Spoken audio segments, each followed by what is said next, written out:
Hello everyone, তোমাদের এ to Z sports ভয়েসের আরো একটা নতুন ভিডিওতে স্বাগতম।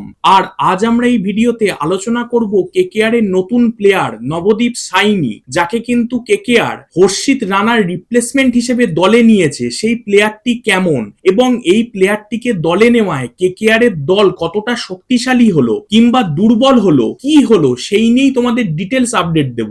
তাছাড়াও আইপিএল এর ফুল শিডিউল কিন্তু চলে এসছে এবং এর সাথে সাথে আমরা জানতে পেরে গেছি যে কেকেআর তাদের ফুল সিজনে কোন কোন ম্যাচ কবে কবে খেলছে, সেই নিয়েও কিন্তু তোমাদের আপডেট দেব। তো চলো ভিডিওটা শুরু করা যাক। Welcome to A to Z sports voice. তোমরা যদি চ্যানেলে প্রথম এসে থাকো তাহলে সাবস্ক্রাইব করে বেল আইকনটাকে বাজিয়ে দাও ফুটবল এবং ক্রিকেট সংক্রান্ত যাবতীয় আপডেট পাওয়ার জন্য।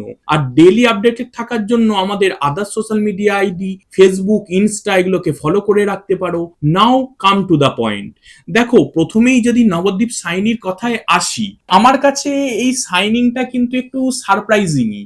কেন বলি তোমাদের, আমি আশা করেছিলাম কেকেআর হয়তো যখন সৌরভ দুবেকে নিয়েছে হয়তো আরো বয়স কম কেউ তার উপরে হয়তো ভরসা করবে বা এমন কোনো অপশনকে এক্সপ্লোর করবে যেটা হয়তো অলরাউন্ডিং অপশন। এটাও অলরাউন্ডিং অপশন এক প্রকার বলতে পারো, তবে এর থেকেও বেশি ভালো অলরাউন্ডার কেউ, এরম কাউকে হয়তো কেকেআর কনসিডার করবে হর্ষিতের রিপ্লেসমেন্ট হিসেবে, যেহেতু হর্ষিতের ব্যাটিংটা খুবই ভালো। আমি আশা করেছিলাম যে আর এস অম্বরীশ প্লেয়ারটা দুর্দান্ত খেলছে, হয়তো তাকে কনসিডার করতে পারে। ইভেন প্র্যাকটিস ম্যাচেও কিন্তু এই প্লেয়ারটা 24 বলে 40 রান করেছিল, 135-এর গতিতে সে বলও করেছিল। শুধু তাই নয়, সে কিন্তু বাঁ হাতে ব্যাট করে এবং ডান হাতে বল করে এবং বলগুলোর মধ্যে কিন্তু স্লোয়ার ডেলিভারিটাও খুব ভালো ছিল, আমি যতদূর যা দেখেছি আর কি। তো আমার মনে হয়েছিল তাকে হয়তো কেকেআর কনসিডার করতে পারে। ইভেন কেকেআর যদি একটা বোলিং অপশনের দিকেও যায়, আমি ভেবেছিলাম হয়তো পরীক্ষিত, সিমারজিৎ সিং বা আকাশ মাধওয়াল এরম কাউকে কেকেআর কনসিডার করবে, কিন্তু কেকেআর কনসিডার করে নিয়েছে নবদ্বীপ সিং সাইনিকে, যেটা কিন্তু খুব সারপ্রাইজিং আমার কাছে।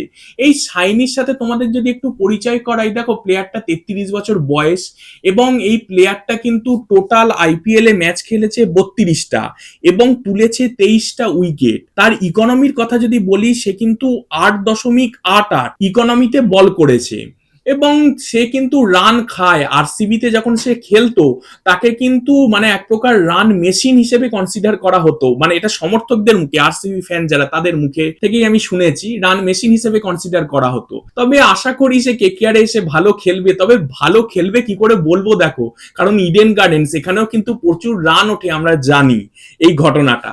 এবং তোমাদের আরো একটা স্ট্যাট দিয়ে রাখি, এই প্লেয়ারটা কিন্তু রাজস্থান রয়্যালস আর আরসিবি দুটো টিমে খেলেছে এবং 2023 সালে কিন্তু সে লাস্ট ম্যাচ খেলেছে, তারপরে কিন্তু সে কোনো ম্যাচই খেলেনি আইপিএল এ। ইভেন ইন্ডিয়া টিম থেকে তো সে দীর্ঘদিন ধরে ব্রাত্যই রয়েছে, এটা তোমরা জানো আশা করি। তো এই ডিলটার কিছু পজিটিভ আর নেগেটিভ সাইড যদি তোমাদের বলি, দেখো পজিটিভ সাইড বললে তার বোলিং এর সাথে সাথে ব্যাটিং এর দিকটাও কিন্তু খুব ভালো, মানে ব্যাটিংটা ভালো করে সে, এটা একটা অলরাউন্ডিং অপশন হলো। খুব ভালো না হলেও হলো একটা। হর্ষিতের অভাবটা কোনো কোনো ক্ষেত্রে হয়তো কোনো কোনো ম্যাচে হয়তো সে খানিকটা ভরপাই করে দিল, দেখতে পেতে পারো। সেকেন্ড যে পজিটিভ জিনিসটা হয়েছে, তোমরা কি জানো যে এই নবদ্বীপ সাইনি মানে 150+ গতির বল, কিন্তু বর্তমানে সেই গতি তার আর নেই। এটা কিন্তু তোমরা স্ট্যাট দেখছো, তার যখন 26-27 বছর বয়স ছিল তখন, এখন 33 বছরে এসে তার কিন্তু সেই গতি আর নেই। তবে একটা ভালো খবর তোমাদের দিই, সে কিন্তু বর্তমানে খুব ভালো স্লো ডেলিভারিটা করছে, মানে স্লোয়ার গুলো দুর্দান্ত সে কিন্তু দিচ্ছে। ইভেন এই স্লোয়ার ডেলিভারিতেই কিন্তু কেকেআর এর দুটো প্র্যাকটিস ম্যাচে সে উইকেট তুলেছে। সেকেন্ড প্র্যাকটিস ম্যাচের কথা যদি বলি, সে কিন্তু ক্যাম গ্রিন আর রিঙ্কু সিং এই দুজনকে আউট করেছে এই স্লোয়ার ডেলিভারিতেই।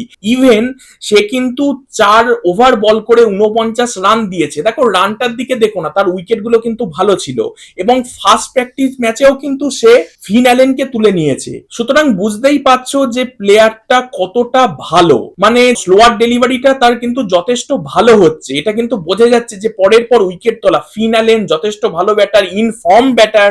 ক্যাম গ্রিন বিশ্বকাপটা ভালো না গেলেও ডোমেস্টিক ডোমেস্টিকে কিন্তু মানে অস্ট্রেলিয়ার কথা বলছি, সেখানে ফর্মে ফিরেছিল। তো বর্তমানে সে যখন তাকে আউট করছে, নিশ্চয়ই সে ভালো ফর্মে আছে নবদ্বীপ, বা রিদিমে আছে, অন্তত এইটুকু আমরা আশা করতে পারি। এছাড়াও রিঙ্কু সিং তাকে আউট করেছে, ভাইস ক্যাপ্টেন বর্তমানে সে, তো তাকে কিন্তু কেকেআর দলে নিয়েছে।